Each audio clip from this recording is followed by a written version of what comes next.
Hey guys, welcome back to my YouTube channel unique classes. तो आज हम करने वाले हैं अपने केवीएस की तैयारी को आगे बढ़ाएंगे। और जैसे कि आप सभी को पता है कि हमारे यूट्यूब चैनल पर आप सभी के लिए जो केवीएस टीजीटी सोशल साइंस है उसकी तैयारी करवाई जाती है।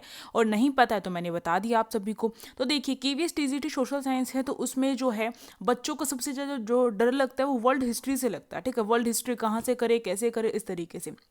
तो वर्ल्ड हिस्ट्री से आज हम अपनी शुरुआत करते हैं। और इसमें हम देखने वाले हैं आज जो हमारे रशियन जो रेवोल्यूशन हुआ था, यानी कि रूसी क्रांति जो है, इसके बारे में डिस्कस करने वाले हैं। और इसके बाद आपको जो है वर्ल्ड हिस्ट्री से प्यार होने वाला है। तो चलिए देखते हैं। देखिए, जो वर्ल्ड हिस्ट्री है, ऐसा नहीं है हम बस विश्व का इतिहास पढ़ रहे हैं इसलिए हमें थोड़ी अलग लगती है, पर उसे भी हम एक कहानी की तरह पढ़े, क्योंकि एसएसटी की टीचर आप बनने जा रहे हैं तो आपको भी पता होगा हिस्ट्री को एक कहानी की तरह पढ़ाया जाए तो वो मुश्किल नहीं होती और कोई भी चीज़ नामुमकिन नहीं है। आपको अच्छी तरीके से चीज़ें कवर करनी है। और यहाँ पर हम जो भी करेंगे वो हम एग्जाम के पॉइंट ऑफ व्यू से करेंगे, किस तरह के क्वेश्चन आएंगे उस तरीके से। देखो, जो रूसी क्रांति हुई थी हमारी, यानी कि रशियन रेवोल्यूशन हुआ था, वो जो है दो पार्ट्स में आपका हुआ है, आपको ध्यान रखना है। जब भी पूछा जाता है तो जो रशियन रेवोल्यूशन वो दो पार्ट्स में हुआ है, आपको ध्यान रखना है।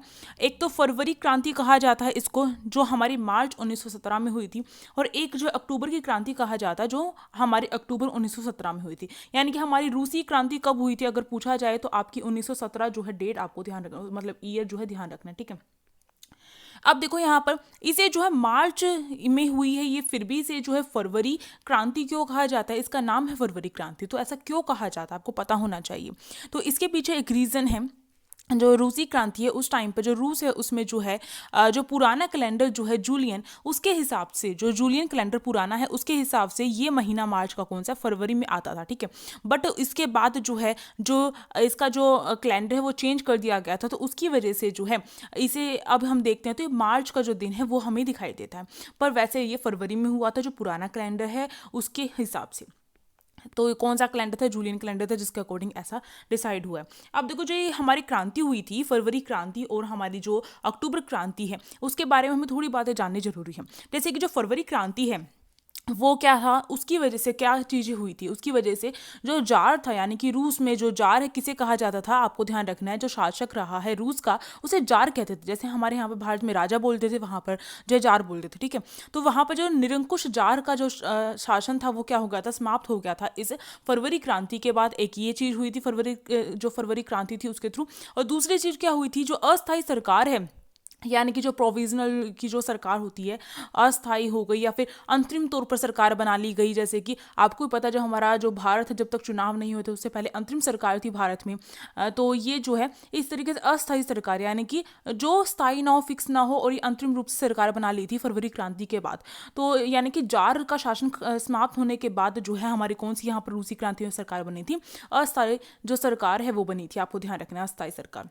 तो ये दो चीज़ें हुई थी फरवरी क्रांति के बाद।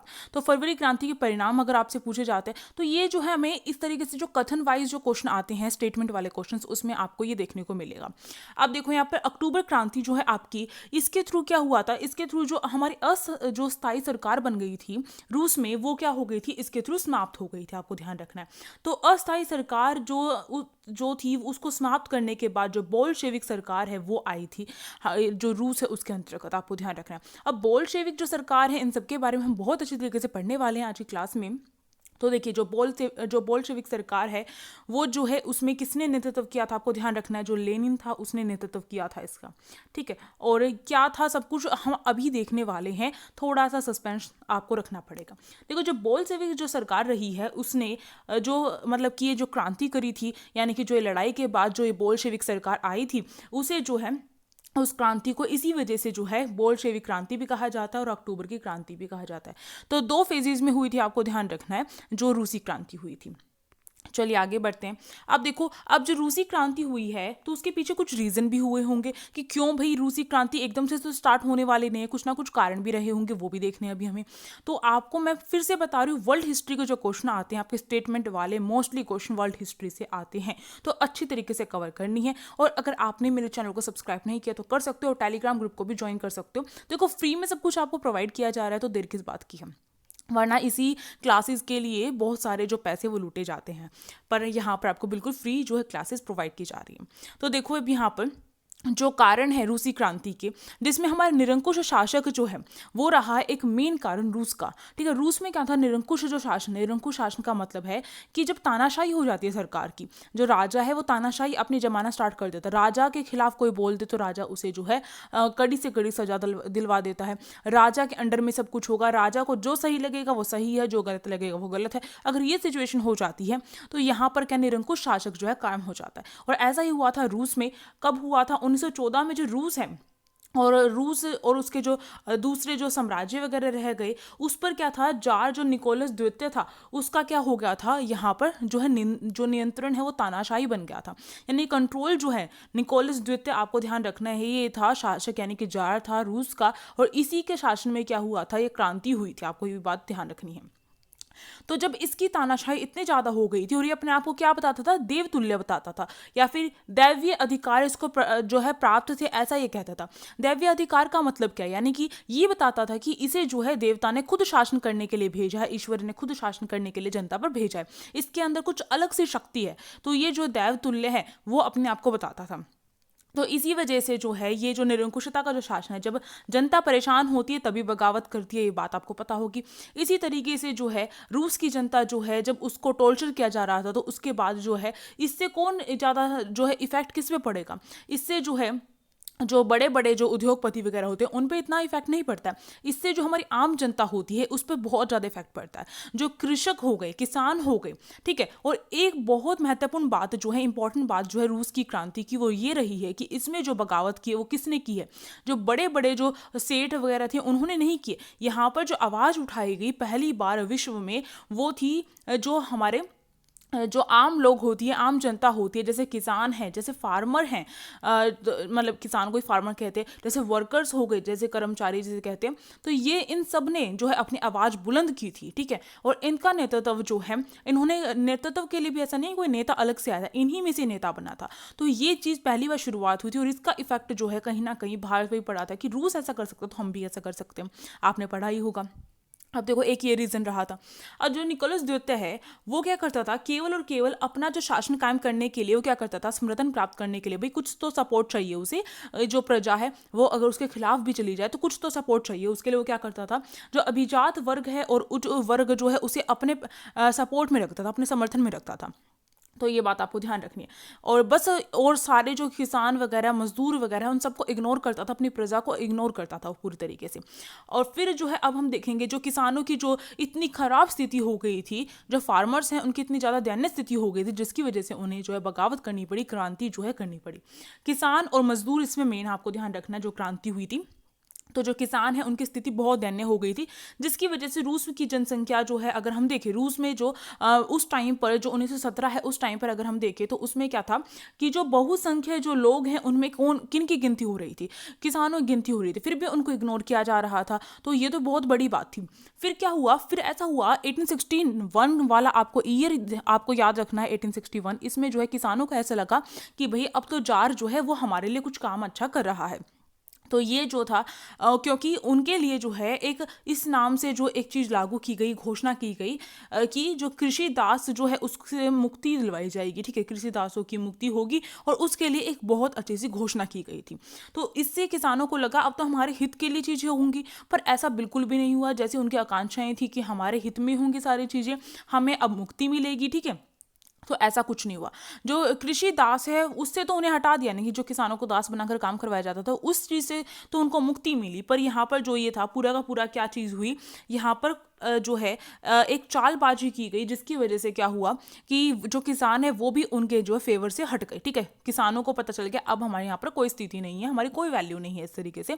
तो क्या चीज़ हुई थी, भूमि का जो बंटवारा है वो 2 भागों में कर दिया था इसी 1861 के अंतर्गत। ठीक है, ये पूछा जाता है, आपको ध्यान रखना है। तो भूमि का बंटवारा 2 भागों में कर दिया था। एक जो भाग वो किसको दे दिया, भूस्वामी जो है, भूस्वामी कौन होते हैं, जिनके पास जो बड़े बड़े भूस्वामी होते हैं, जिनके पास भूमि वगैरह होती है, तो एक हिस्सा तो उनको दे दिया। ठीक है, और दूसरा हिस्सा किसको दे दिया, जो ग्राम समुदाय है उसको दे दिया। इसका मतलब क्या, जो किसान हो वैसे ही काम में लगे हुए हैं, उनको कुछ भी नहीं मिला।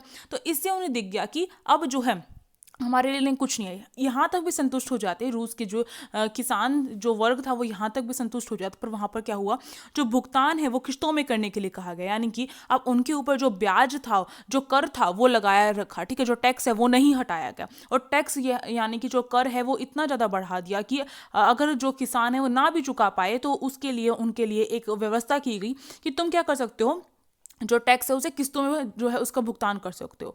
यानी कि चाहे कुछ हो तुम्हारा टैक्स माफ नहीं होगा, चाहे तुम्हें किस्तों में देना पड़े, चाहे कैसे भी देना पड़े। और तीसरी बात यहाँ पर यही हुई कि जो उच्च वर्ग है उसे जो है उसे पूरी तरीके से भूमि का पूर्ण स्वामी बना दिया गया उच्च वर्ग को। तो यहाँ पर इस वजह से जो किसान है यहाँ के भड़क गए थे। तो किसानों के भड़कने का क्या कारण था आपको ध्यान रखना है। अब देखो इस तरीके से जो मजदूर है उनके साथ भी कुछ अच्छा रवैया नहीं हो रहा था रूस में, इसी वजह से ये इनके खिलाफ हुए।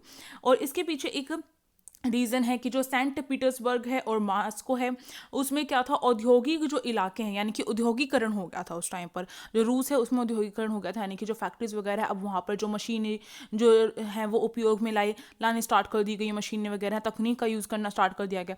इसका मतलब कि जो मज़दूर हैं ना तो उन्हें जो है मतलब कि मज़दूर जब है, आपको पता होगा जब मशीनें वगैरह यूज़ करनी स्टार्ट कर दी जाती हैं तो इससे क्या होता है, जो वर्कर्स होते हैं वो जो बहुत कम मात्रा में लिए जाते हैं काम करने के लिए, क्योंकि मशीनों से काम करवाया जाता है। तो इससे क्या होता है, इफेक्ट पड़ता है कि जो बेरोजगारी है वो और बढ़ जाती है। और यहाँ पर जो है बहुत सस्ती दरों पर जो मजदूर हैं, क्योंकि मजदूर तो अधिक है, उन्हें काम चाहिए लोगों को, तो लोगों को काम चाहिए और इसी चीज़ का फ़ायदा उठाया जाता है और उन लोगों को बहुत सस्ती दर पर जो है काम पर रखा जाता है। तो ये चीज़ जो है वहाँ पर हुई थी, ठीक है।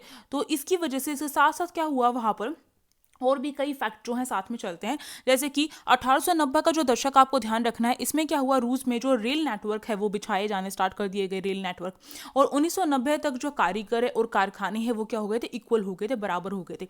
यानी कि इसका मतलब क्या है, जितने वर्कर हैं, ठीक है, जितने वर्कर हैं उतने ही क्या थे, उतने ही जो है यहाँ पर फैक्ट्रीज थी यानी कारखाने थे। इसका मतलब क्या है, वर्कर तो उतने के उतने ही रहे पर फैक्ट्री जो है वो बढ़ती चली गई, वर्करों के मुकाबले हो गई। अब मानो 20 वर्कर है तो 20 फैक्ट्री है, इस तरीके से समझना है आपको। तो इसका मतलब क्या है, इतने ज़्यादा जो कारखाने खुल गए थे पर वर्कर तो उतने के उतने। इसका मतलब क्या है, वर्कर जो है यानी कि जो कर्मचारी हैं यानी कारीगर है उनके ऊपर बोझ बढ़ा है काम का। उनसे तो काम उतना ही लेंगे और उतना क्यों, उससे ज़्यादा लेंगे क्योंकि फैक्ट्रीज अब और भी ज़्यादा बन गई हैं। तो ये चीज़ हुई थी, तो इसकी वजह से काम का भार उनके ऊपर ज़्यादा हो गया था। इसकी वजह से रूस में जो काम करने वाले जो मजदूर थे उनकी हालत जो थी बहुत ख़राब हो गई थी और मजदूरों को कोई भी जो राजनीतिक अधिकार वगैरह है वो भी प्राप्त नहीं था, यानी कि वो आवाज़ भी नहीं उठा सकते थे अपने खिलाफ। तो ये चीज़ें हुई थी। और इसके साथ साथ जो 1914 में जो फैक्ट्री मजदूर हैं उनमें जो औरत है उनकी जो संख्या है वो कितनी थी, 31% थी। आपको ध्यान रखना है 1914 में की बात है कि जो फैक्ट्री मजदूर है उसमें जो महिलाएं हैं यानी कि फीमेल जो वर्कर्स हैं उनकी संख्या 31% थी। पर फिर भी क्या है, उनके साथ और भी ज़्यादा खराब होता था। यानी कि महिलाओं से काम तो उतना ही लिया जाता था पर उनकी जो सैलरी थी वो बहुत कम थी, ठीक है, वेतन बहुत कम मिलता था, मजदूरी बहुत कम मिलती थी, बहुत ही ज़्यादा कम मिलती थी। और पुरुषों के मुकाबले उनसे काम लिया जाता था और पुरुषों के मुकाबले उनकी सैलरी बहुत कम थी। तो ये बहुत सारे रीज़न रहे और इसी वजह से हम देखेंगे कि जो ये फरवरी की क्रांति हुई है उसमें जो महिलाएं हैं वो बढ़ चढ़कर उन्होंने भाग लिया था, कहीं ना कहीं ये भी एक रीज़न हो सकता है। तो चलिए अब ये रीज़न थे, इसके साथ साथ और भी हम चीज़ें देखेंगे जैसे कि इसके साथ साथ जो कुछ असंतोषजनक जो मध्यम वर्ग है वो भी उठ खड़े हुए थे। जो मध्यम वर्ग, अभी तो हमने बिल्कुल निचले वर्ग की बात की है, मध्यम वर्ग जो था वो भी उठ खड़ा हुआ था। क्योंकि मध्यम वर्ग में आपको ध्यान रखना कौन कौन उठ खड़े हुए थे, जैसे कि जो हमारे जो नवीन जो मध्यम वर्ग है उसमें कौन कौन हुआ था इसमें रूस में, जैसे उद्योगपति हैं, व्यापारी हैं, पत्रकार है, बुद्धिजीवी हैं, यानी कि जो जिनको जो है एक तरीके से कहा जा सकता है जिनको जो है सत्ता का पता चलता गया कि हमारे साथ गलत होता जा रहा है, वही उठ खड़े हुए थे। आपको ध्यान रखना है। तो यहाँ पर जो है जो जार है उसके शासन के खिलाफ जो है और राजनीति जो चीज़ें हो रही थी उसमें सुधार पाने के लिए उन्होंने मांग की। पर उनकी मांग को जो है जार निकोलस द्वितीय ने बिल्कुल ठुकरा दिया, बिल्कुल नहीं माना। इस वजह से इनको ये लगा कि हमारी जो स्वेच्छाचारी जो शासन व्यवस्था वो तो रही ही नहीं, ठीक है, और इस चीज़ को हमें हटाना है अपने शासन व्यवस्था से। वो द्वेष करने लगे, घृणा करने लगे, यानी कि उन्हें अपनी शासन व्यवस्था बिल्कुल भी अच्छी नहीं लगती थी, नफरत करने लगे उससे। और इसी वजह से जो है असंतोष का भाव इन लोगों के अंदर पैदा हो गया, ठीक है। इसके साथ साथ जो है रूस में जो मार्क्सवाद है उसका प्रभाव देखने को मिला है। जो मार्क्सवाद है उसी के बाद जो हुआ क्या हुआ, जो समाजवाद है उसी के बाद मार्क्सवाद से प्रभावित होकर जो समाजवाद है रूस में आया था। आपको जैसे पता होगा रूस जो है रूसी क्रांति के बाद जो है यूएसएसआर बना था, ठीक है, यानी कि सोवियत संघ बना था जिसमें 15 गणराज्य थे, जिसमें से रूस भी एक गणराज्य था उसका, ठीक है, महत्वपूर्ण गणराज्य था। तो उसमें समाजवाद अपनाया गया था और समाजवाद में क्या होता है, जो समाज है उसका कल्याण हो, ठीक है। तो ये जो चीज़ है ये मार्क्सवाद की भावना से ही प्रेरित होकर हुई थी। और यहाँ पर हमें देखने को मिलेगा कि इसके पीछे एक रीज़न ये भी था कि जो औद्योगिकरण है वो स्टार्ट हो गया था। इसका मतलब क्या है, जो मजदूर हैं उन्होंने जो है संगठन बनाने भी स्टार्ट कर दिए थे उस टाइम पर अपने जो अधिकार है उसके लिए। और कहीं ना कहीं ये जो मजदूर वगैरह है वो कहाँ से प्रभावित हो रहे थे, वो प्रभावित हो रहे थे कार्ल मार्क्स से। ये बात ध्यान रखनी है, ये क्वेश्चन आपसे पुट आउट किया जा सकता है और हम क्वेश्चन्स भी करेंगे तब आपको अच्छे तरीके से पता चलेगा। जब हम मिक्स जो क्वेश्चंस वगैरह लेकर आएंगे तो आपको पता चलेगा अच्छे तरीके से। इसके साथ साथ क्या कर सकते हो आप, जो D+B के प्रीवियस ईयर क्वेश्चन है ना वो सोल्व करो, कि वो मैंने आपको लिंक डिस्क्रिप्शन बॉक्स में दे दूंगी प्लेलिस्ट की, जिसमें D+B के आपके जितने भी जो मोस्टली जो क्वेश्चन हैं वो मैंने कवर करवाए हैं अच्छी तरीके से, वो आप वहाँ से करिए। अब देखो, क्योंकि हमें हर चीज़ जो है हर जगह से चीज़ें करनी होती हैं। देखो रूस में जो समाजवाद है किस तरीके से हमें देखने को मिलता है। अभी तक केवल और केवल जो जार है उसी का शासन था रूस में। अब क्या हुआ, 1914 में जो रूस है उसमें कुछ जो सामाजिक राजनीतिक जो पार्टियां हैं वो भी उभरने लगी, ठीक है। जो राजनीतिक पार्टियां हैं उनका विकास कब हुआ, आपको ध्यान रखना 1914 में हुआ, क्योंकि 1914 में ही परेशान होना स्टार्ट कर दिया था इन्होंने रूस में की जनता ने, ठीक है।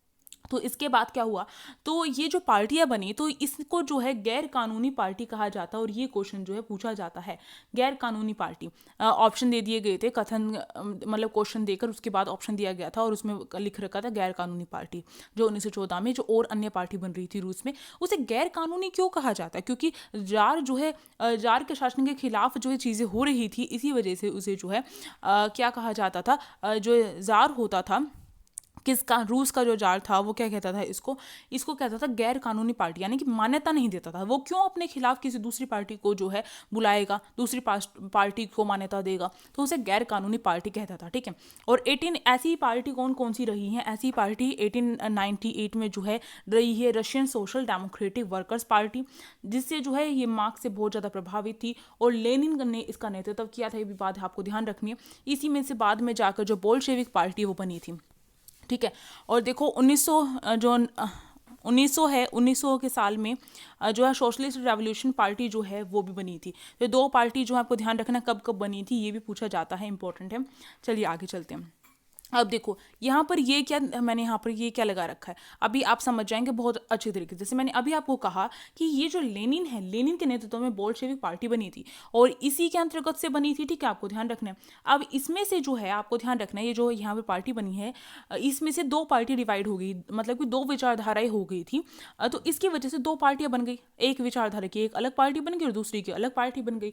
और इसी तरीके से आप देखेंगे जो मेनशेविक और बोल्शेविक दो पार्टियां हैं वो अस्तित्व में आती है और इन्होंने बहुत अच्छा रोल जो है अपना निभाया। मतलब अगर हम मोस्टली कहें तो जो बोल्शेविक पार्टी है उसने बहुत ज़्यादा रोल अपना क्रिएट किया है, निभाया है, जो रूसी क्रांति है उसके अंतर्गत। और आप देख सकते हैं जो मेनशेविक बोल्शेविक जो पार्टी है उसके चिन्ह जो है कुछ इस तरीके से थे, ठीक है। अब देखिए यहाँ पर जो बोल्शेविक और मेनशेविक जो विभाजन है वो कब हुआ था, आपको ध्यान रखना है 1903 में हुआ था इसका विभाजन। ये जो विचारधाराएं एक ही पार्टी के अंदर से दो अलग अलग विचारधाराएं आ गई थी, यानी कि जो दो अलग अलग ऐसी एक तरीके से हम कह सकते हैं ग्रुप बन गए थे जो क्या कर रहे थे, बिल्कुल अलग उनकी सोच थी, ठीक है, एक दूसरे से। अभी हम इनकी सोच के बारे में देखेंगे, इनकी विचारधारा के बारे में देखेंगे जो इंपॉर्टेंट है। तो देखो जो लेनिन का विचार था वो क्या था, लेनिन का विचार इंपॉर्टेंट है क्योंकि बोल्शेविक पार्टी बहुत महत्वपूर्ण रही है, आपको ध्यान रखना है। लेनिन का विचार था, लेनिन ये मानता था कि किसान जो है वो एकजुट नहीं है, ठीक है, यानी कि किसान जो है जो विरोध कर रहे हैं जार के शासन का, जार निकोलस द्वितीय के शासन का विरोध कर रहे हैं वो भी एकजुट नहीं है, ऐसा लेनिन का मानना था। वालमदीर लेनिन पूरा नाम है इनका, तो ऐसा मानना था। और इसके पीछे एक रीज़न ये था, उनका कहना ये था कि किसान में भी कुछ उच्च वर्ग के किसान है, कुछ निम्न वर्ग के किसान है, कुछ मध्यम वर्ग के किसान, तो उनके बीच में भी भेद है, ऐसा इनका कहना था। पर यहाँ पर जो है ये दोनों जो विभाजन, जो दोनों खेमे यानी कि जो दोनों ग्रुप हैं बोल्शेविक और मेनशेविक, दो अलग अलग ग्रुप है, उन दोनों की विचारधारा बिल्कुल अलग थी। लेनिन जो है बोल्शेविक से था, ठीक है, आपको ध्यान रखना है।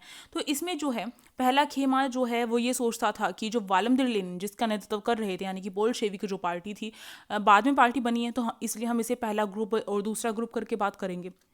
तो इनका मानना था कि जो जार है उसके जो शासन है उसमें क्या करना चाहिए, रूसी जो एक मिनट, जार शासित रूस में पार्टी अत्यंत अनुशासित होनी चाहिए, परंतु दूसरा खेमा इसका बिल्कुल विरोध करता था। यानी कि जो वालमदीर लेनिन है उसका मानना था कि जो जार जो है यानी कि निकोलस द्वितीय जो शासन कर रहा है रूस में, उसका शासन जो है क्या होना चाहिए था, अनुशासित होना चाहिए था, यानी कि उसे जो है काबू में होना चाहिए, अनुशासित होना चाहिए। पर दूसरा खेमा बिल्कुल, जैसे कि मेनशेविक दूसरा खेमा है, दूसरा ग्रुप है मेनशेविक। तो मेनशेविक का मानना यह था कि पार्टी में सभी सदस्य जो है उनको जो है हिस्सा मिलना चाहिए, पर जो यहाँ पर वालमदीर लेनिन है उनका मानना था कि सभी को जो है हिस्सा नहीं मिलना चाहिए, और साथ ही साथ जो है कुछ गिने चुने लोग ही क्या करना चाहिए, पार्टी में उनको ही मेन रोल अपना निभाना चाहिए, और पार्टी में कुछ ही गिने चुने लोग होने चाहिए, और साथ ही साथ क्या है जो जार है उसका शासन जो है क्या होना चाहिए, अनुशासित होना चाहिए। तो ऐसा इसका लेनिन का मानना था। पर यहाँ पर जो दूसरा खेमा था यानी कि मेनशेविक था, उसका बिल्कुल अलग विचार था। उसका मानना था कि जो पार्टी है उसके अंदर क्या होना चाहिए, सभी के सभी सदस्य जो है मेन होने चाहिए, ऐसा उसका मानना था। तो इस तरीके से दो अलग अलग पार्टियां जो है बन गई इसके बाद। तो देखो यहाँ पर विभाजन आपका 1903 में हुआ, आपको ध्यान रखना है। जो बोल्शेविक है इसको हम इंग्लिश में जो है इसका नाम है, आप ध्यान रखिए, मेजोरिटी। और मेजोरिटी का मतलब होता है जहाँ पर बहुत सारे लोग होते हैं, ठीक है, मोस्टली पीपल होते हैं, उसे मेजोरिटी बोलते हैं। और मेनशेविक जो है माइनॉरिटी जो है नाम था इसका, ठीक है, इंग्लिश में अगर हम करें तो देखो इसकी जो नाम है उससे बिल्कुल अलग पार्टी थी। जैसे बोल्शेविक, इसमें इसका मानना था कि कुछ गिने चुने लोग ही होने चाहिए जो शासन करे, ठीक है, शासन को संभाले और फैसले लें। तो बोल्शेविक का ऐसा मानना था, क्योंकि बोल्शेविक में लेनिन आते हैं, उसका ऐसा मानना था। पर यहाँ पर मेजोरिटी का मतलब होता है जहाँ पर बहुत सारे लोग हो, पर इनका ये मानना नहीं था, बिल्कुल अलग विचारधारा थी। इसी तरीके से मेनशेविक का मानना, मेनशेविक माइनॉरिटी यानी कि बहुत कम लोग, ठीक है, माइनॉरिटी। पर यहाँ पर जो ये मेनशेविक है इनका मानना था कि यहाँ पर हर सदस्य जो है शामिल होना चाहिए। तो ये नाम से अपनी बिल्कुल डिफरेंट पार्टी थी, ये भी आपको बात ध्यान रखनी है। अब देखो जो जार है उसकी जो साम्राज्यवादी नीतियां हैं उसके बारे में भी अब हमें देखना पड़ेगा। जो निकोलस द्वितीय है उसने क्या किया था, उसने जो रूस के जो जार है उसने क्या किया, जो यूरोप है और जो एशिया है उसके जो राष्ट्र हैं उनको भी जीत लिया, ठीक है, और उन पर क्या किया, रूसी भाषा जो है वो थोप दिया, आपको ध्यान रखना है। इसकी वजह से जो रूस है उसका जो है, जैसे कि जो यूरोप हो गया, जो एशिया हो गया, जहाँ पर इसने रूसी भाषा थोपी थी उनको जीतने के बाद, वो जो है बिल्कुल इसके सख्त खिलाफ हो गए जार के। भाई किसी के ऊपर कोई भाषा थोपी जाएगी, किसी की कोई चीज़ संस्कृति छीनी जाएगी तो वो तो खिलाफ होंगे ही, ठीक है, एक ये भी रहा था। अब देखो जो जापान है, जापान के साथ क्या किया था इसने, रूस ने जापान के साथ 1905 में एक युद्ध लड़ा था, ये बात आपको ध्यान रखनी है। 1905 में युद्ध लड़ा था रूस ने जापान के साथ, और उसमें क्या हुई थी, रूस हार गया था। उसके बाद क्या हुआ है, बहुत इंपॉर्टेंट है ये, बहुत ज़्यादा। इसके बाद क्या हुआ, जब रूस जो है इसमें हार गया तो उसके बाद क्या हुआ कि जो जनता है रूस की, उसे ये पता चल गया कि हमारा जो राजा है उसके अंदर अब इतनी शक्ति नहीं है। यानी कि अभी तक जो जार था वो ये छिपा रहा था, अपनी कमजोरियों को छिपा रहा था, अपनी शक्ति को छिपा रहा था, अपने जो जहाँ पर हार जाता था उस चीज़ को छिपा रहा था अपनी जनता से, अपनी प्रजा से। अब उसको क्या पता चल गया उसकी प्रजा को कि अब हमारे शासक के अंदर इतनी ताकत नहीं है, अब हम भी उसे हरा सकते हैं, ऐसा उनके मन में हो गया था। और उसी के बाद जो है क्रांति जो है ये कहीं ना कहीं ये भाव जो है मन में पैदा हो गया था, जो प्रजा है, जनता है, उसके अंदर। इसके साथ जो प्रथम विश्व युद्ध है उसने भी एक इंपॉर्टेंट रोल निभाया है रूस की क्रांति में। जैसे कि आपको पता होगा कि देखो 1914 में क्या हुआ था कि जो रूस है वो किस में शामिल हो गया, प्रथम विश्व युद्ध में शामिल हो गया। हम फर्स्ट वर्ल्ड वॉर जो सेकंड वर्ल्ड वॉर है इनको पढ़ेंगे अच्छे तरीके से, डोंट वरी। अब ये देखो जो रूसी क्रांति है उसमें जो है प्रथम विश्व युद्ध किस तरीके से हुआ। देखो जब कोई भी देश जो है प्रथम विश्व युद्ध या द्वितीय विश्व युद्ध में शामिल हुआ था उसका बहुत ज़्यादा नुकसान हुआ था, ये आपको पता होगा। तो रूस जो है 1914 में शामिल हुआ। युद्ध में शामिल मतलब ये नहीं है केवल युद्ध में शामिल हो गए जाकर, बहुत सारी चीज़ें अपने जो है वहाँ पर डालनी पड़ती है, अपने संसाधन लगाने पड़ते हैं, अपने सैनिक भेजने पड़ते हैं, बहुत सारी चीज़ें करनी पड़ती हैं। इसी तरीके से क्या रूस में क्या हुआ, 1917 तक जो है रूसी सेना के जो 70 लाख जो लोग हैं वो मारे गए थे। अब देखो 70 लाख बहुत बड़ी संख्या हो जाती है, इतने ज़्यादा लोग मारे गए। इसके साथ साथ क्या हुआ, इसके साथ साथ जो है जो 30 लाख से भी ज़्यादा जो शरणार्थी है वो रूस में आ गया। अब शरणार्थियों का बोझ भी तो सहना था। और शरणार्थी आए तो इसका मतलब ये नहीं कि उन्हें रहने के लिए जगह चाहिए, रहने के साथ साथ खाने के लिए भी चाहिए। इसका मतलब रूस की जो जनता जो खा रही थी, जो भोजन खा रही थी, उसमें से जो है 30 लाख जो शरणार्थी है उनकी संख्या और बढ़ गई है, उन्हें भी देना पड़ेगा, उन्हें भी वो भी कहीं ना कहीं से लेंगे। तो इसका मतलब संसाधन कम पड़ जाते हैं उस टाइम पर, रिसोर्स जो होते हैं कम पड़ जाते हैं। इसके साथ साथ देखो जो उद्योग हैं उन पे बहुत बुरा असर पड़ा था। और जो है इसके साथ साथ क्योंकि जो उद्योग धंधे हैं उसमें जो संसाधन, जो कच्चा माल वगैरह जहाँ से मिलता था, कच्चा माल आपको पता होगा, रॉ मटेरियल जो हमारा क्या होता है किसी भी उद्योग के लिए, कोई भी चीज़ जो है जिसको चेंज करके वो क्या करते हैं, कोई वस्तु बनाते हैं, उसको जो है कच्चा माल बोलते हैं। जैसे कि कॉटन है, कॉटन से अगर कपड़ा बना दिया जाए तो कॉटन क्या है, कच्चा माल है, ठीक है। तो कच्चा माल जो है बहुत कम उपलब्ध होना स्टार्ट हो गया रूस के जो उद्योग हैं उनमें। तो क्योंकि जैसे जापान वगैरह से जो है इसने युद्ध किया था, जापान ने क्या किया, जो रूस के जो ऐसे इलाके थे जहाँ से कच्चा माल इसे जो निर्यात हो रहा था वहाँ पर कब्जा कर लिया। तो इससे जो है बहुत इफेक्ट पड़ा, ठीक है। ये भी रहा है रीज़न जिससे क्या यहाँ पर भूखमरी की स्थिति भी हो गई रूस में, ठीक है। इसके साथ साथ 1916 में जो है रेलवे लाइन जो है वो भी टूटनी स्टार्ट हो गई। अब रेलवे लाइन टूटनी स्टार्ट हो गई, और रेलवे लाइन जो है ट्रांसपोर्ट का, यातायात का एक इंपॉर्टेंट साधन था, जिससे क्या होता था, जो उद्योग धंधे हैं वो अपने यातायात यानी कि एक सामान को कहीं दूसरी जगह पहुंचाना है उसमें यूज़ करते थे रेलवे लाइन को। अब वो जो है इससे इफेक्ट पड़ेगा। तो इसका मतलब क्या, जो रूस की जो अर्थव्यवस्था है वो चरमरा गई थी, एक तरीके से हम ये कह सकते हैं, ठीक है। बहुत बुरी स्थिति हो गई थी उसकी अर्थव्यवस्था की। साथ साथ 1916 में क्या हुआ, 1916 की सर्दी में एक ऐसी घटना हुई जिसको देखकर बहुत अजीब लगा। देखो 1916 में क्या हुआ, जो रूस में जो लोग हैं उनमें क्या हुआ, रोटी की जो दुकान है यानी कि जहाँ पर रोटी मिलती है उस दुकान पर लड़ाई हो गई, रोटी को लेकर लड़ाई हो गई, भोजन यानी कि रोटी को लेकर। तो इसका मतलब आप देख सकते हैं कि जब इतनी सारी स्थिति पैदा होगी, अब जो जनता है उसे खाने के लिए रोटी नहीं मिल रही, बहुत बुरी स्थिति होती है किसी देश में ऐसा हो जाता है तो इसका मतलब यहाँ पर अब बहुत बुरी स्थिति होगी थी, और इसके खिलाफ कुछ ना कुछ तो एक्शन लेना ही था जनता को। तो यही चीज़ हुई। फिर अब देखो जो सेंट पीटर्सबर्ग है उसका नाम बदलकर जो है पेट्रोग्राद कर दिया गया। सेंट पीटर्सबर्ग जो है जर्मनी का एक क्षेत्र, आपको ध्यान रखना है, इसका नाम बदल के पेट्रोग्राद कर दिया गया। और इसके बाद एक बार और नाम बदला था, लेनिन ने नाम बदला इसका, और इसका नाम बदल के लेनिन ने क्या कर दिया, लेनिन गार्ड कर दिया था, आपको ध्यान रखना है। फिर इसके बाद 1991 में जो सेंट पीटर्सबर्ग है दोबारा से इसका नाम यही रख दिया गया। अब थोड़ा सा यहाँ पर ये देखो, ये जो मैप है इसके थ्रू मैं आपको क्या बताना चाहती हूँ वो बात समझो। देखो ये जो मैप है ये कब का है, ये 1905 का मैप है, जिसमें क्या हुआ था, जो जापान और रूस के बीच में लड़ाई हुई थी। अब क्यों हुई थी जापान और रूस के बीच में लड़ाई, देखो यहाँ पर हमारा ये देखो, ये रशियन रेवोल्यूशन, जो रशियन एम्पायर पूरा का पूरा है। यहाँ पर देखो जो कोरियन, मंचूरियन, ये जो दो इलाके ऐसे थे कि जो जापान है वो भी इनको हथियाना चाहता था, और यहाँ से जो रशिया है वो भी इनको हथियाना चाहता था, और इसी वजह से इन दोनों के बीच में जो है लड़ाई हुई थी, और इसमें जो है जापान जीत गया था। अब देखिए देखिए जो खूनी रविवार की घटना है बहुत इंपॉर्टेंट है, और यहाँ से बार बार जो है क्वेश्चन, जहाँ पर भी एसएसटी के आप एग्जाम देते हैं वहाँ पर ये क्वेश्चन पूछा जाता है खूनी रविवार का। देखो खूनी रविवार कब हुआ था आपको ध्यान रखना है, ये 22 जनवरी 1905 में खूनी रविवार का दिन जो है जो दिन है वो कौन सा है, 22 जनवरी 1905। इंपॉर्टेंट है, बहुत इंपॉर्टेंट है, ठीक है। और इसके साथ साथ इसमें क्या हुआ, जो इसे खूनी रविवार क्यों कहा जाता है अभी हम देखेंगे। इसमें बहुत सारे जो लोग हैं उनको मार दिया गया था, इस वजह से इसे खूनी रविवार कहा गया। और इंपॉर्टेंट जो घटना कही जा सकती है इसकी।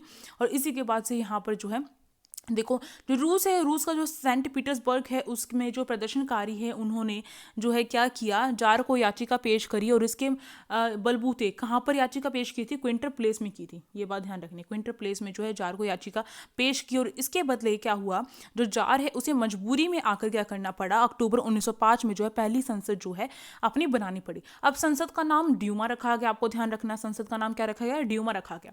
और ये केवल केवल 10 जो सप्ताह है यानी कि 10 वीक्स तक ही चली, उसके बाद उसे समाप्त कर दिया जार ने। क्यों भाई, जार क्यों ऐसा करेगा, क्यों अपनी जो सत्ता इतनी अच्छी चली हुई है क्यों उस पर अपने पैर पे कुल्हाड़ी मारेगा। आपको पता ही होगा इस बात की, तानाशाही सरकार क्यों चाहेगी कुछ अच्छा हो, क्यों उसके विरोध में कोई चीज़ें हो, ठीक है। तो पहले लोगों को शांत करने के लिए उसने फैसला किया कि जो संसद है वो बनेगी, और उसका नाम ड्यूमा रखा गया, और फिर 10 सप्ताह के बाद उसे समाप्त भी कर दिया। और इसका नेतृत्व किसने किया था, जो एक खूनी रविवार है इसका नेतृत्व किसने किया था, आपको ध्यान रखना है, जो फादर जार्जी जो हैं अपोलोनोविच जो हैं उन्होंने किया था, ठीक है। तो ये जो आपको इसका पूरा नाम अच्छे तरीके से ध्यान रखना है, इन्होंने नेतृत्व किया था खूनी रविवार का, जिसे ब्लडी संडे कहा जाता है। अब देखिए रूसी क्रांति की शुरुआत 2 फेजेस में होती है, जिसमें मैंने आपको कहा था। एक तो जो है जूलियन कैलेंडर के अकॉर्डिंग जो है आपको ध्यान रखना है, इसे फरवरी क्रांति कहा जाता है और अक्टूबर की क्रांति कहा जाता है। 2 फेजेस में हुई थी। पर जो ग्रेगोरियन जो कैलेंडर रहा है उसके अकॉर्डिंग जो है मार्च का जो दिन है, 8 मार्च का जो दिन है, उसमें पहली क्रांति जो है रूस में हुई थी। और इसी वजह से जो है इंटरनेशनल वुमेन डे जो है सेलिब्रेट किया जाता है इसमें, क्योंकि इस दिन क्या हुआ था, बहुत सारी जो महिलाएं हैं वो सामने आई थी विरोध करने के लिए, क्रांति में शामिल होने के लिए। जो भीड़ है महिलाओं की देखने को मिली थी। तो ये बात आपको ध्यान रखनी है। अब देखो नवंबर जो है इसका नेक्स्ट मंथ, आपको ध्यान रखना है जो ग्रेगोरियन जो ये कैलेंडर रहा है इसमें क्या हुआ है, 1 महीना बढ़ा दिया गया, इस तरीके से समझ सकते हैं। तो जूलियन कैलेंडर के अकॉर्डिंग फरवरी क्रांति और अक्टूबर क्रांति, और इसी नाम से फेमस है क्रांति। बस आपको इतना ध्यान रखना, इस दिन को फरवरी क्रांति जो है उस दिन को जहाँ पर जब स्टार्ट हुई थी उसे जो वुमेंस डे के रूप में सेलिब्रेट किया जाता है 8 मार्च, और अभी भी किया जाता है। देखो फरवरी क्रांति के बारे में अब हम देखेंगे। जो फरवरी क्रांति हुई है वो 22 फरवरी को क्या हुआ कि जो एक फैक्ट्री है उसमें तालाबंदी जो है घोषित कर दी कि यहाँ मतलब तालाबंदी का तो पता ही होगा, वो फैक्ट्री में कोई काम काज वगैरह नहीं चलेगा। और उसी चीज़ को सपोर्ट करने के लिए अगले ही दिन क्या हुआ, जो 50 फैक्ट्रियाँ हैं उनके जो मजदूर हैं उन्होंने काम छोड़ दिया, क्योंकि मजदूरों की इतनी दैन्य स्थिति हो गई थी, वो कुछ ना कुछ कदम तो उठाएंगे। तो ऐसा हुआ। इसके बाद क्या हुआ, जो हड़ताल है उसमें सबसे ज़्यादा जो नेतृत्व करने वाली जो है औरतें देखी गई, जो महिलाएं हैं वो सबसे आगे आई, ठीक है। और इसी के कारण इस दिन को जो है 8 मार्च को क्या है, अंतर्राष्ट्रीय महिला दिवस के रूप में सेलिब्रेट किया जाता है। इंपॉर्टेंट पॉइंट है, ठीक है। अब चलिए देखिए, जो 25 फरवरी है उसको क्या हुआ, जो सरकार है उसने क्या किया, जो ड्यूमा है उसे बर्खास्त कर दिया। जैसे मैंने कहा 10 हफ्ते के बाद जो है जो ड्यूमा है उसे क्या कर दिया था, उसे बर्खास्त कर दिया था, उसे खत्म कर दिया था। यानी कि जो संसद बनी थी रूस में उसे खत्म कर दिया। और वो दिन कौन सा था, 25 फरवरी का था। इसके बाद क्या हुआ, धीरे धीरे घटनाएं होती हैं और उसके बाद जो है वो घटना बम पर जो घटना है वो बनकर फट जाती है।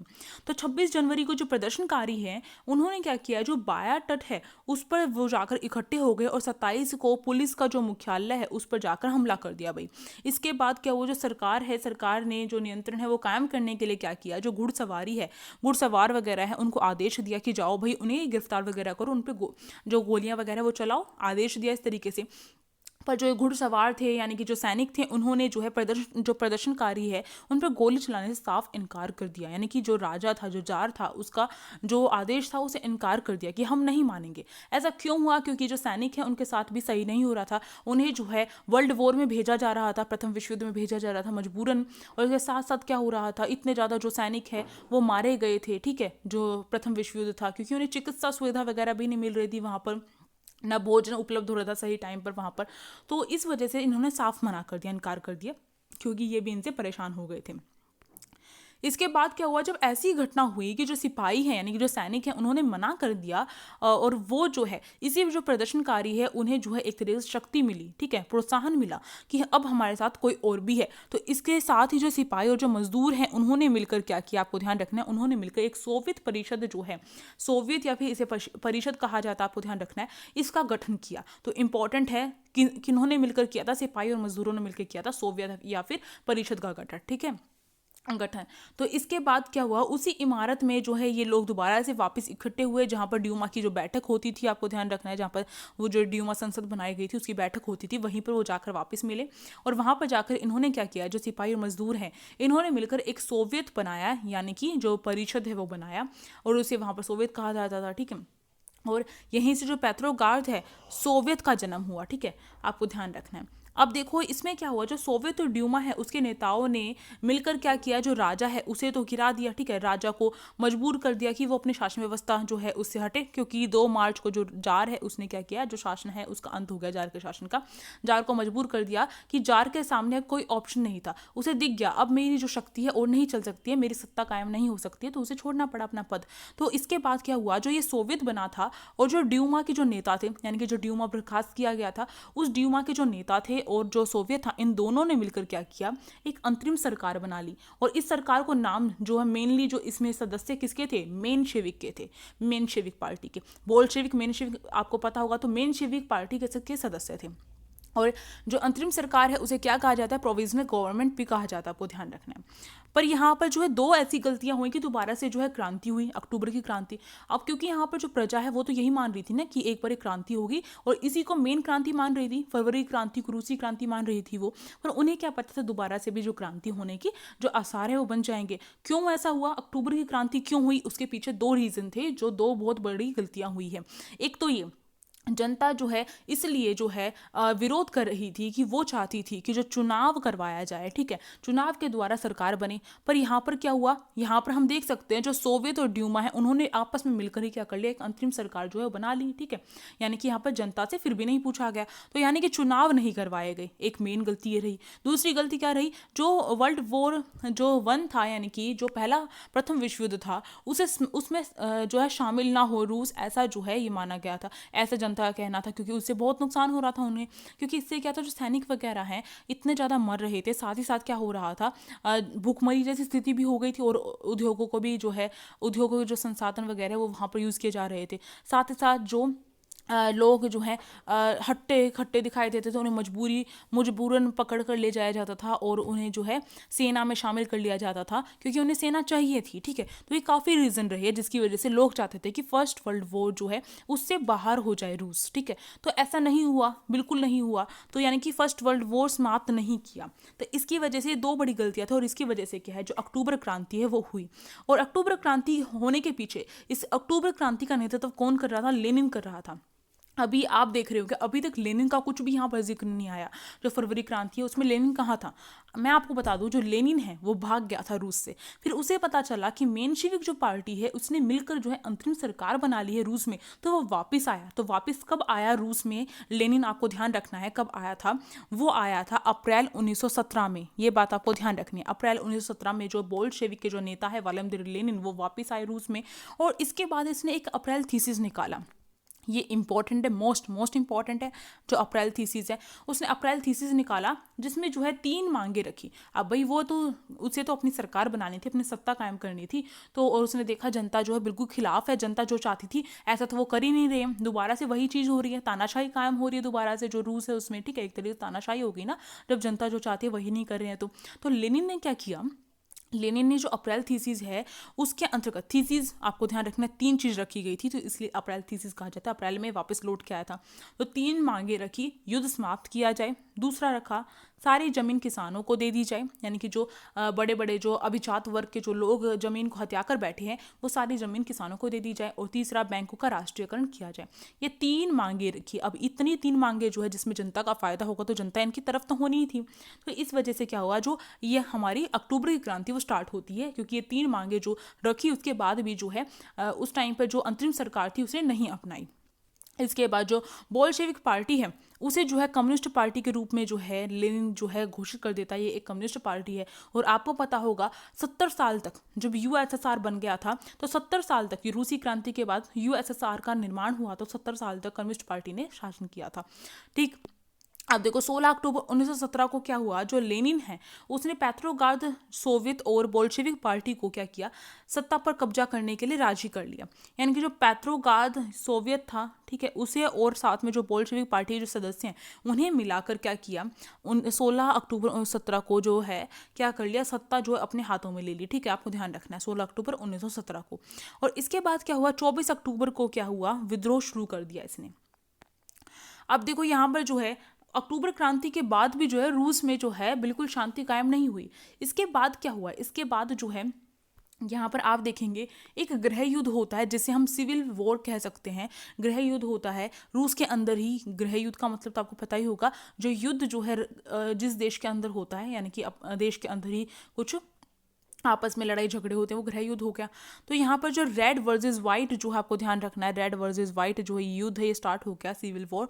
इसमें जो है रेड का मतलब बोल्शेविक था और वाइट का मतलब जो है, वाइट में बहुत सारे आ रहे थे। वाइट में जार जो है, यानी कि जो जार और उसका परिवार है वो समर्थन दे रहा था वाइट को, ठीक है। फ्रांस जो है, यानी कि जो फ्रांस जो देश है वो समर्थन दे रहा था, यूएसए दे रहा था, ब्रिटेन दे रहा था। अभी यूएसए ब्रिटेन फ्रांस क्यों दे रहे थे समर्थन, माना जार जो है अपनी सत्ता वापस चाहता था, इसलिए वो समर्थन दे रहा था वाइट वालों को। पर यहाँ पर फ्रांस यूएसए और ब्रिटेन क्यों दे रहे थे, क्योंकि ये समाजवाद जो है इसको कायम नहीं करवाना चाहते थे। आपको पता होगा जो यूएसए है वो पूंजीवाद का समर्थन में था, तो वो नहीं करवाना चाहते थे। पर यहाँ पर जो है जो रेड जो पार्टी है वही जीतती है, एक तरीके से हम कह सकते हैं पार्टी नहीं, जो रेड वाले जो लोग हैं वही जीतते हैं, ठीक है, और वाइट वाले हार जाते हैं। अब जब वाइट वाले हार जाते हैं तो उसके बाद क्या करते हैं ये, इसके बाद सजा देते हैं कि भाई दोबारा से हमारा समय जो है व्यर्थ किया है। तो यहाँ पर जो जार है और उसका जो परिवार है उसे वो क्या कर देते हैं, उसका बिल्कुल खात्मा कर देते हैं, खत्म कर देते हैं उसको। और 1922 में जो यूएसएसआर है उसकी स्थापना होती है। तो पूछा जाए कब हुई यूएसएसआर की स्थापना, दिसंबर 1922 में यूएसएसआर की स्थापना होती है और उसके बाद सारी चीज़ें नॉर्मल होती हैं, ठीक है। अब देखो यहाँ पर आपको ये दिख रहा होगा, इस तरीके से जो लेनिन है वो दोबारा से लौटे थे, रिटर्न ऑफ लेनिन, ठीक है, ये लेनिन है और ये आकर सबका सफाया कर देते हैं। ये उस टाइम पर जस्ट अ सेकेंड, ये उस टाइम पे बहुत ज़्यादा जो कार्टून है वो पॉपुलर हो रहा था, ठीक है। इस तरह में यही चीज़ें बताई गई है। जो लेनिन है वो वापस लौटते हैं 1917 में, और ये क्या करते हैं, ये जो है कई चीज़ें रखते हैं, और जो मतलब कि जैसे ऑर्गेनाइज बोल्शेविक यानी बोल्शेविक जो है वो बनाते हैं बोल्शेविक को, और इसके साथ साथ ये क्या करते हैं, जो प्रोविजनल गवर्नमेंट होती है यानी कि जो अंतरिम जो सरकार होती है उसे हटा देते हैं बिल्कुल, ठीक है। और ये शांति चाहते हैं, भूमि पर अधिकार चाहते हैं, वही चीज़ें, ठीक है। अब देखो यहाँ पर ये क्या है, ये भी एक कार्टून है जिसमें जो है वाइट एंड रेड, मैं क्यों दिखा रही हूँ, जिससे आपके माइंड में जो पिक्चर ऐड हो जाती है ना तो वो आपको ध्यान रहती है। वाइट और रेड जो लड़ाई हुई थी, तो यहाँ पर देखो वाइट घोड़े और रेड वाले घोड़े, ठीक है, तो यहाँ पर इस तरीके से हुई थी, और इसमें जो वाइट है वो हार गए थे, और इसके बाद जार का शासन समाप्त हो गया था। अब देखो जो अक्टूबर है, अक्टूबर के बाद क्या हुआ, अक्टूबर के बाद जो ये क्रांति है उसके समाप्त होने के बाद क्या हुआ कि जो उद्योग और जो बैंक है, जैसे कि लेनिन ने कहा था, तीन उसने चीज़ें मांगी थी कि तीन चीज़ें पूरी हो जाए। जैसे कि उसने कहा था कि जो फर्स्ट वर्ल्ड उसने कहा था जो युद्ध है वो समाप्त होगा, यानी कि फर्स्ट वर्ल्ड वॉर समाप्त होगा, सारी ज़मीन किसानों को दे दी जाए, और साथ ही साथ बैंकों का राष्ट्रीयकरण किया जाए। तीन चीज़ें थी, तो लेनिन ने वही चीज़ें की। उद्योग जो है और बैंक जो है उनका राष्ट्रीयकरण कर दिया गया नवंबर 1917 में। इसके साथ साथ किसानों को जो है सामंतों की जो ज़मीन है जिन पर उन्होंने कब्जा कर रखा था सामंतों ने, उनको छीन कर किसानों को दे दी गई, ठीक है। इसके साथ साथ सेना और जो अफसर हैं उनकी जो वर्दियाँ वो बदल दी। ऐसा क्यों किया गया, सेना और अफसर की जो वर्दियां हैं यानी ड्रेस है वो क्यों चेंज की गई, क्योंकि ये दिखाना चाहते थे कि बोल्शेविक वाले जो बोल्शेविक हैं उनका अब यहाँ पर जो है वर्चस्व है, एक तरीके से सत्ता जो है बोल्शेविक पार्टी की यहाँ पर कायम हो चुकी है, तो वो इस तरीके से दिखाना चाहते थे, ठीक है। इसके साथ 1918 में उन्होंने जो है परिधान जो प्रतियोगिता है वो भी करवाई, और ये परिधान प्रतियोगिता क्या थी रूस में, आपको ध्यान रखना है, ये सोवियत टोपी का चुनाव करने के लिए परिधान योग्यता जो प्रतियोगिता है वो करवाई गई थी। परिधान मतलब क्या होता है, कपड़ा होता है, ठीक है, वस्त्र होते हैं। अब देखो रूसी क्रांति के क्या प्रभाव हुए ये भी पूछे जाते हैं, और आपको ध्यान रखना जो प्रोलास्की है उन्होंने क्या कहा था, उन्होंने कहा था कि ईसा के जन्म के बाद जो है अगर हम देखें तो रूस की क्रांति को सबसे महत्वपूर्ण घटना माना गया है। रूस की जो क्रांति है उसका मकसद जो है शोषित वर्गों के शोषण से मुक्ति पाना था, और ये जो है पहली बार रूस में हुआ था।